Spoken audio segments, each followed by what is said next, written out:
تک جی دشمنی رہی ہے یہودیوں کی اور عیسائیوں کی، اور وہ جینون دشمنی تھی۔ عیسیٰ علیہ السلام کو کیا درجہ دیتے ہیں نصارہ اور کرسچنز؟ اللہ کا بیٹا، اور بعض کہتے ہیں وہی اللہ ہے، اور دوسری طرف یہودی کہتے ہیں یہ نعوذ باللہ دجال ہے اور نعوذ باللہ آؤٹ آف ویڈ لاک پیدا ہوا ہے۔ ٹھیک ہے، یعنی میں انگلش میں لفظ استعمال کر رہا ہوں، آپ اس کا اردو میں خود ترجمہ کر لیجئے گا، ہم پہ فتویٰ نہ کوئی لگا دے، جو حضرت سیدہ مریم پہ انہوں نے الزام لگایا۔ اب ایک شخصیت جس کے بارے میں اتنی دو متضاد رائے پائی جاتی ہوں، دو گروہ کب ایک پلیٹ فارم پہ اکٹھے ہو سکتے ہیں؟ اس لیے ان کی صدیوں آپس میں لڑائیاں رہی ہیں۔ یہ آج جو آپ یہودیوں عیسائیوں کا اکٹھ دیکھ رہے ہیں نا، یہ پچھلے 100 سال کی پروگرس ہے، ورنہ 1917 سے پہلے ان کے برے حالات تھے۔ چونکہ ان میں پوپ جو ہے وہ شریعت ساز ہوتا ہے، تو پوپ نے آفیشلی ان کا گناہ معاف کر دیا ہے یہودیوں کا، کیونکہ وہ شریعت کو اپنے ہاتھ میں لے سکتا ہے۔ اور 1917 میں پھر یہ بالفور ڈکلیریشن ہوئی تھی، جس کے بعد یہودیوں کو آلموسٹ آپ سمجھ لیں یہ نکلے ہوئے ہیں 70 عیسوی سے، تو آپ سمجھ لیں آلموسٹ 1800 ساڑھے 1800 سال کے بعد ان کو دوبارہ یروشلم میں آبادی کی اجازت ملی، ورنہ کرسچن ان کو گزرنے بھی نہیں دیتے تھے وہاں، اور وہاں آپ کے اسلامی بھائیوں نے ان کو زمینیں بیچی اور اب رو رہے ہیں کہ جی انہوں نے یہاں پہ قبضہ کر لیا، تو بیچی تو آپ نے خود ہوئی ہیں۔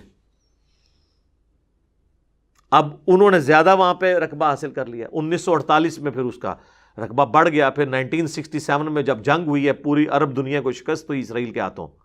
اور آج آپ دیکھ لیں اس کی بدماشی عروج کے اوپر ہے۔ تو ایک پوری تاریخ ہے۔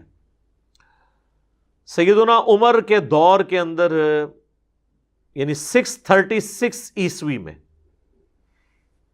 70 عیسوی میں ٹائٹس نے حملہ کر کے یروشلم گرایا اور وہ ویلنگ وال ایک رہ گئی، تو اس کے آلموسٹ آپ سمجھ لیں 550 سال کے بعد حضرت عمر کے دور میں یروشلم فتح ہوا، تو 550 سال کے بعد پہلی دفعہ یہودیوں کو اجازت ملی کہ وہ یروشلم جا سکتے تھے، ورنہ ان کو وہاں جانے کی بھی اجازت نہیں، حالانکہ ان کے لیے اتنا ہی متبرک ہے جتنا کہ کرسچنز کے لیے اور مسلمز کے لیے۔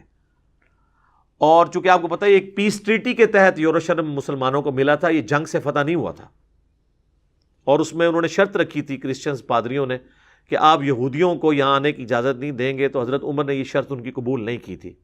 تو انہوں نے کہا چلیں آنے کی اجازت دے دیں لیکن ان کو یہاں پہ رہنے کی اجازت نہیں ہوگی، تو حضرت عمر نے ریٹرن میں ایگریمنٹ کر لیا کہ یہ آ سکتے ہیں،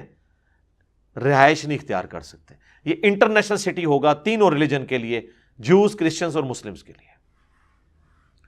اور سلطنت عثمانیہ نے آلموسٹ 1300 سال تک، بیچ میں کچھ عرصہ 90 سال کے لیے یہ کرسچنز کے پاس گئے، پھر صلاح الدین ایوبی نے دوبارہ حاصل کر لیا تھا، تو آلموسٹ ان 1300 سال میں 1200 سال مسلمانوں کے پاس یروشلم رہا ہے۔ مسلمانوں نے کبھی یہودیوں کے اوپر پابندی نہیں لگائی، یہ حضرت عمر کا احسان ہے قیامت تک کے لیے یہودیوں کے اوپر، لیکن ان کی خواہش یہ تھی ہم وہاں پہ آباد بھی ہوں، اس کے لیے پھر سلطنت عثمانیہ کو انہوں نے ختم کروایا۔ پہلے تو رشوتیں دی، سلطنت عثمانیہ جو ہے نا وہ اپنی ساری کمزوریوں کے باوجود حضرت عمر والے ایگریمنٹ کے اوپر پیچھے ہٹنے کے لیے تیار نہیں ہوئی، حتیٰ کہ ان کو ختم کیا گیا پہلی جنگ عظیم کے بعد۔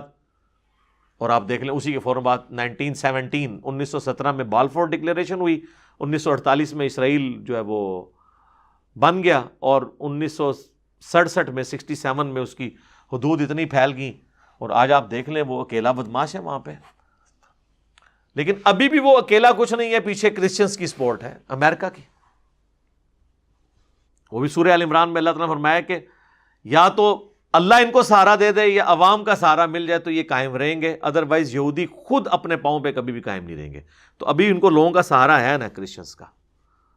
اور کچھ مسلمانوں کی بیوقوفیوں کا سہارا ہے ان کو، تو اس کی وجہ سے وہ